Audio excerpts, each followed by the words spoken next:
বৰ্ণনাকৃতি মণিত লক্ষ্মী পংকজ। ইয়াৰ অৰ্থ হ'ল ব্ৰহ্ম মুহূৰ্তত জাগ্ৰত হৈ ব্যক্তিয়ে পদ্মসদৃশ সৌন্দৰ্য, যশ, ধন সম্পত্তি, মহিমা, স্বাস্থ্য আৰু দীৰ্ঘায়ু লাভ কৰে। ব্ৰহ্ম মুহূৰ্ত মানে ব্ৰহ্মাৰ অৰ্থত টোপনিয়ে গুণ ধ্বংস কৰে। ব্ৰাহ্মী মুহূৰ্ত শান্তি আৰু যিসকলে ৰোগমুক্ত দীৰ্ঘায়ু জীৱন যাপন কৰিব বিচাৰে তেওঁলোকে ব্ৰহ্ম মুহূৰ্তত সাৰ পাব লাগে। আমাৰ সনাতন সংস্কৃতিত উল্লেখ কৰা এই ব্ৰহ্ম মুহূৰ্তটোৱে হৈছে সেই অলৌকিক সময় বা অমৃত বেলা। সূৰ্য উদয়ৰ ঠিক ৯৬ মিনিট আগতেই সেই অলৌকিক সময় যদি আপুনি সঠিকভাৱে ব্যৱহাৰ কৰে তেন্তে আপুনি কম সময়ৰ ভিতৰতেই আপোনাৰ জীৱনৰ পৰিৱৰ্তন দেখি স্তম্ভিত হৈ পৰিব আৰু আপুনি আপোনাৰ যিকোনো লক্ষ্য ইমান সহজেই লাভ কৰিব যিটো আপুনি ভবাও নাছিল। যিকোনো দক্ষতাত আপুনি ইমান সোনকালে অভিজ্ঞ হৈ পৰিব যে আপুনি নিজেই সেইটো দেখি আচৰিত হ'ব।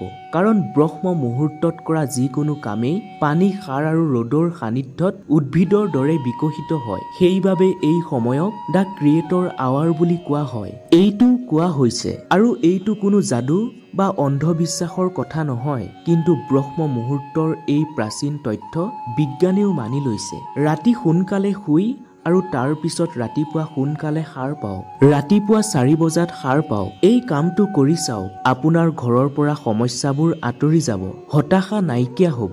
এই দুয়োটা ব্ৰহ্ম মুহূৰ্তকে বেদ, পুৰাণ আৰু উপনিষদৰ দৰে আমাৰ শাস্ত্ৰত অতি গুৰুত্বপূৰ্ণ স্থান দিয়া হৈছে। মনুস্মৃতিৰ পৰা এই কথা আমি আপোনাক কৈছো। ব্ৰহ্ম মুহূৰ্তত উঠি আমি ধ্যান কৰি বেদৰ জ্ঞান লোৱা উচিত। এতিয়া আপুনি ভাবিছে যে ইমান কঠিন? মহৰ্ষি মুনিয়ে ব্ৰহ্ম মুহূৰ্তৰ সময়ত বেদ অধ্যয়ন কৰিবলৈ কৈছে, গতিকে ইয়াৰ আঁৰত নিশ্চয় এটা ডাঙৰ কাৰণ আছে। আৰু হয়, সঁচাকৈ ইয়াৰ আঁৰত এটা ডাঙৰ কাৰণ আছে। আৰু সনাতন ধৰ্মৰ সমান্তৰালকৈ আন ধৰ্ম লোকেও এই সময়ত প্ৰাৰ্থনা, ধৰ্ম অধ্যয়ন, ধ্যান, চিন্তাৰ বাবে গুৰুত্বপূৰ্ণ বুলি বিবেচনা কৰিছে।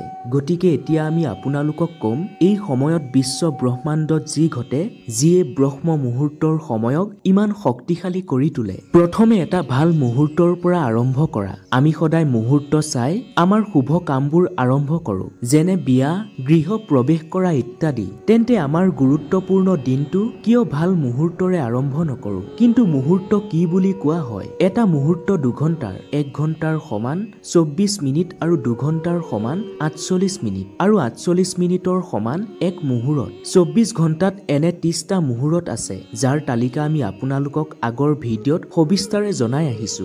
ব্ৰহ্ম মুহূৰ্ত জ্ঞান লাভৰ বাবে, ব্ৰহ্ম লাভৰ বাবে, লক্ষ্যত উপনীত হোৱাৰ বাবে আৰু আপোনাৰ সৰ্বাংগীন বিকাশৰ বাবে এই ব্ৰহ্ম মুহূৰ্ত আপোনাৰ লক্ষ্যত উপনীত হোৱাৰ বাবে অতি অনুকূল সময়। যিয়েই নহওক, কিন্তু ইয়াক লাভ কৰিবলৈ আপোনাক এনে একাগ্ৰতাৰ প্ৰয়োজন য'ত কোনো আভ্যন্তৰীণ বা বাহ্যিক বস্তুৱে আপোনাক বিচলিত নকৰে। আৰু এনে একাগ্ৰতা প্ৰবাহৰ অৱস্থাত আপুনি যি কামেই নকৰক কিয় সেই কাম অসাধাৰণ হ'ব। আৰু এই একাগ্ৰতাৰ বাবে যোগী আৰু ঋষিসকলে নিসংগতাৰ সন্ধানত পৰ্বতৰ গুহালৈ যায়। কিন্তু আমাৰ সাংসাৰিক লোকসকলৰ বাবে ঈশ্বৰে এনে এটা সময় দিছে য'ত সমগ্ৰ বিশ্ব ব্ৰহ্মাণ্ডই আমাক লক্ষ্য আৰু সেইটো লাভ কৰাত সহায় কৰে। গতিকে ব্ৰহ্ম মুহূৰ্তই আমাক কেনেদৰে সহায় কৰে জানো আহক। সনাতন ধৰ্মই বিজ্ঞানসন্মত জীৱনৰ শিক্ষা দিয়ে। এই শিক্ষাত কোৱা হৈছে যে সন্ধিয়া ৬ বজাৰ পৰা ৯ বজালৈ সময় ৰুদ্ৰকাল, য'ত কেতিয়াও শুব নালাগে। ৯ বজাৰ পৰা ১২ বজালৈ সময় ৰাক্ষস কাল,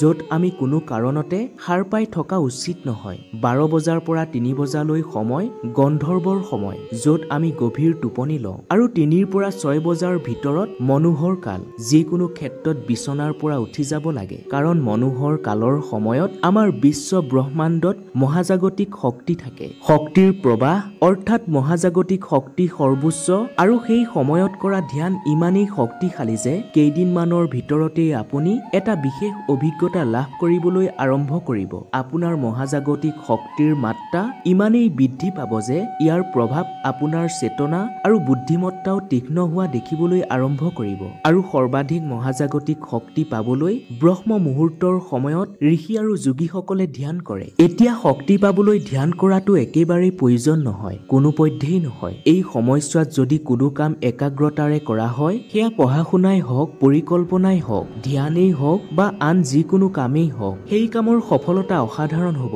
মহাজাগতিক শক্তিৰ পিছত বিশ্ব ব্ৰহ্মাণ্ডই আমাক দ্বিতীয়টো বস্তু দিয়ে, ন্যূনতম শব্দ প্ৰদূষণ। ডাঙৰ শব্দই আপোনাৰ মগজুত কি প্ৰভাৱ পেলাব পাৰে জানেনে?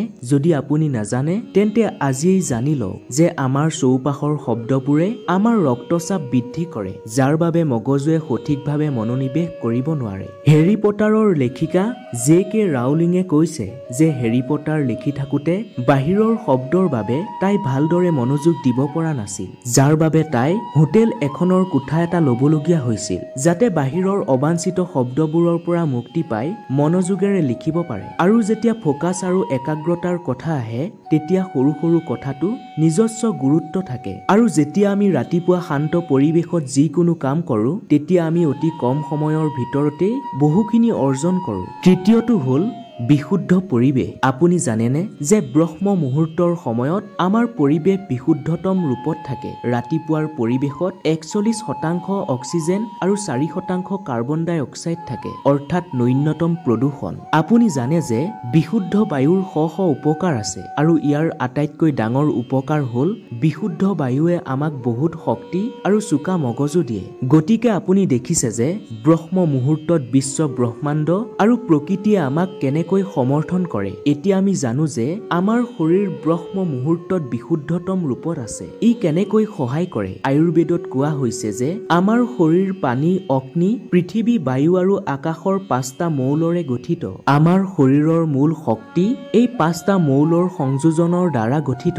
বায়ু আৰু আকাশৰ পৰা বাত গঠন হয়, জুই আৰু পানীৰ পৰা পিত্ত গঠন হয়, পানী আৰু মাটিৰ পৰা ৰক্ত গঠন হয়। এতিয়া এই বাত শক্তিৰ মানসিক কামৰ বাবে অতি গুৰুত্বপূৰ্ণ। সন্ধিয়া 2 বজাৰ পৰা 6 বজালৈ আৰু ৰাতিপুৱা 2 বজাৰ পৰা 6 বজালৈ শক্তি আমাৰ শৰীৰত প্ৰবাহিত হয়। এই সময়ছোৱাত আমি সৃষ্টিশীল আৰু বৌদ্ধিক কাম কৰা উচিত। কিন্তু বাত শক্তিৰ সময়ত মগজু সম্পৰ্কীয় কাম কিয় কৰিব লাগে? গতিকে এই বাত শক্তি আমাৰ শৰীৰৰ এটা চক্ৰৰ সৈতে সংযুক্ত হৈ আছে, যিয়ে আধ্যাত্মিক চেতনাৰ বৃদ্ধি কৰে, যিয়ে আমাৰ আৱেগিক ভক্তি, ঈশ্বৰৰ প্ৰতি বিশুদ্ধ প্ৰেম আৰু অনুগত্যৰ দিশত ঘূৰাই আনে, যিয়ে চৰম মনোযোগ আৰু সজাগতাৰ ইংগিত দিয়ে। আৰু আটাইতকৈ গুৰুত্বপূৰ্ণ কথাটো হ'ল এই চক্ৰৰ দেৱতা শিৱ আৰু পাৰ্বতী। শিৱ হৈছে চেতনাৰ প্ৰতীক আৰু পাৰ্বতী প্ৰকৃতিৰ প্ৰতীক, যিয়ে আমাক ব্ৰহ্মৰ জ্ঞান দিয়ে। এই চক্ৰৰ নাম অনাহত চক্ৰ। আৰু ব্ৰহ্ম মুহূৰ্তৰ সময়ত যেতিয়া আমাৰ শৰীৰত বাত শক্তি প্ৰবাহিত হয়, এনে সময়ত যেতিয়া আমি কিছু বৌদ্ধিক কাম কৰোঁ তেতিয়া এই অনাহত চক্ৰটোৱে নিজৰ প্ৰভাৱ দেখুৱাবলৈ আৰম্ভ কৰে। অনাহত চক্ৰৰ ৰং পাতল নীলা। আকাশৰ ৰং। অনাহত একেধৰণৰ উপাদান হ'ল বায়ু। বায়ু স্বাধীনতা আৰু সম্প্ৰসাৰণৰ প্ৰতীক আৰু আকাশৰ অসীমতাৰ প্ৰতীক, যিয়ে আমাৰ সৃষ্টিশীলতা আৰু জ্ঞানক অসীমলৈ বিয়পাই দিয়াত সহায় কৰে। অনাহত চক্ৰৰ পৰা উদ্ভৱ হোৱা দ্বিতীয় শক্তি হৈছে সংকল্প শক্তি। যিমানেই বিশুদ্ধ হ'ব সিমানেই আপোনাৰ ইচ্ছা পূৰণ হ'ব।